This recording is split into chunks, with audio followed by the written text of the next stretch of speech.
வெல்கம்ங்க.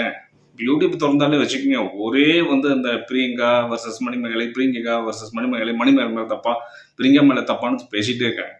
இதை பத்தி பேசிட்டு வச்சுக்கோங்க, நம்மளும் யூடியூப் இல்லைன்னு சொல்லிடுவாங்க போல. சரி நாமளும் பேசி வச்சிருவோமே அப்படின்னு சொல்லிட்டு இப்போ பேசிட்டு இருக்கேன்னு வச்சுக்கோங்க. நண்பர்களே, இந்த ஒரு டைலாக் வந்து இப்போ லீக் டாக்டரோட வந்திருக்குது. ரொம்ப சூப்பராக, ஏய் மணிமேகலை அப்படின்னு.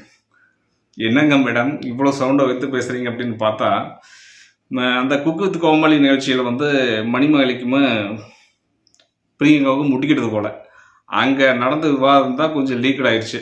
மேக்ஸிமம் இது மாதிரி விஷயத்தையெல்லாம் லீக் பண்ண மாட்டாங்க.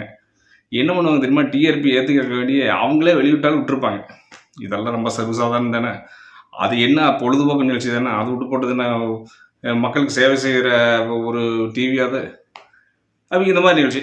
இப்போ பிரியங்காவுக்கு நாம் என்ன சொல்லிக்கிறோம்னா, இப்படி ரொம்ப ஹை பிச்சு சொல்கிறீங்கல்ல, உங்களுக்கு அந்த டிஆர்பிங்கிற விஷயம் வந்து நீங்கள் வந்து ஓடுற குதிரை மாதிரி அது இருக்கிற வரைக்கும் உங்களை விஜய் டிவி நிறுவனம் சரி, அந்த குக்கு வித் கோமாளி ப்ரொடக்ஷன் டீமும் சரி ரொம்ப நல்லா கவனிச்சுப்பாங்க.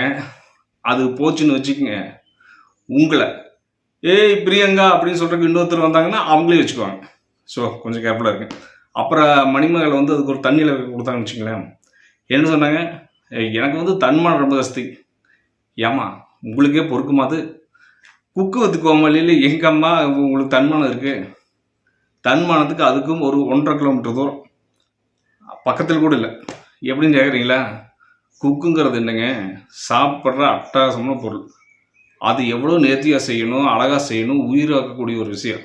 அதில் கோமாளி கொண்டு வந்து உட்கார வச்சு அவங்க குறும்பு பண்ணுவாங்களாமா, இவங்க அதை மீறி சமைப்பாங்களாமா. இது காமெடியா இல்லையா? இதில் எங்கே உங்களுக்கு தன்மானம் இருக்குது? இந்த நிகழ்ச்சி ஒத்துக்கும் போதே உங்களுக்கு தன்மானத்தை இப்போ கொஞ்சம் கேள்விக்குறியா இல்லையா? What is it? அது மட்டும் இல்லைங்க, இப்போ வந்து இதில் ஒரு சின்ன சம்பவம் இருக்குதுன்னு வச்சுங்க. பிரியங்கா மட்டும்தான் இப்படி தலைக்கிழந்தில் ஆட நினைக்காதீங்க. சமயம் கிடைச்சா நாமளும் அதை செய்வோம். எப்படின்னு கேட்குறீங்களா, இப்போ நம்ம வந்து ஒரு உதாரணத்துக்கு ஒரு வண்டியில் போயிட்டுருக்குறோம்.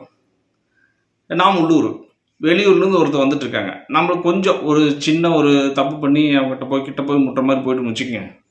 அவன் முறைப்பா அப்படி, என்ன முறைக்கிறேன், நாங்களும் உள்ளூர் தெரியுமா, நீ என்னத்தை பண்ணி போடுவேன், பேட் வேர்ட்ஸ்லாம் நிறைய வருங்க, அதை விட்டுருங்க.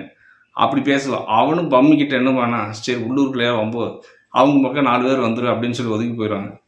அந்த ரேஞ்சு தாங்க பிரியங்கா. நம்மளுக்குள்ளேயே அது இருக்குது. மணிமேகலை சொல்கிற அப்படி எனக்கு தன்மானம் போயிடுச்சு, அதனால தன்மானத்தை விட்டுலாம் வரமாட்டேங்க. அப்படிலாம் கிடையாது. இதுக்கு ஒரு உதாரணம் இருக்குதுங்க. நாமளாக போகிறப்ப போயின்னா பொட்டுன்னு கல்லுன்னு முட்டிக்குவோம். யாராச்சும் வந்து ஏப்பா கால் காயம் வச்சு சொல்லிச்சுன்னா கல் தட்டி விட்டுறது பாருங்க, யோ அதுவாக கிடக்கிற கல் இங்கேயும் அவனாவும் தட்டுச்சு. இது மாதிரி தான் அந்த 2 பேர்த்தோட சண்டை. இந்த சண்டை நம்மளுக்குள்ளே இருக்குது, எல்லாத்துக்குள்ளே இருக்குது. அவங்க 2 பேர் பிடிச்சி முட்டிக்கிட்டதுனால பிரியங்காவுக்கு சப்போர்ட் தெரிவிக்கலாம், மணிமேகலைக்கு சப்போர்ட் தெரியலாம். ஒரு சப்போர்ட்டும் வேண்டாங்க. அவங்க வேலையை அவங்கவுங்க பார்த்துப்பாங்க.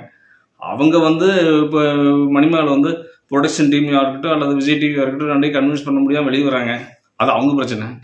பிரியங்கா வந்து இப்போ இருக்கிற ஓடுற ரேஸில் ஓடுற குதிரை மாதிரி கொஞ்சம் வேகமாக டிஆர்பியில் கொஞ்சம் முந்ததாக இருக்குது. அதனால அது 2 இது அவங்களுக்கு ப்ரொடக்ஷன் டீமும் சரி இல்லை விஜய் டிவியும் சரி, சரிம்மா நீ அப்படியே போயிட்டு அப்படின்னு சொல்கிறாங்க. இதில் நம்மளுக்கு எங்கேயும் என்னங்க வந்துச்சு, உடனே இவங்களுக்கு ஆதரவாக 100 பேர், அவங்களுக்கு ஆதரவாக 100 பேர், எங்கே போய் முடிக்கிறது போங்க. ஆனால் ஒன்று சப்புனே போயிருந்தால் வாழ்க்கை ரொம்ப சுவாரஸ்யமெலாம் போயிடும். அதனால இப்போ அப்போ முட்டிக்கிட்டதுன்னா அதுக்கு நம்ம கருத்து சொன்னோம்னு வச்சுங்க, ஜாலியாக இருக்கும்ல. அப்புறம் நம்மளுக்கு கண்டென்ட் வேணும்ல.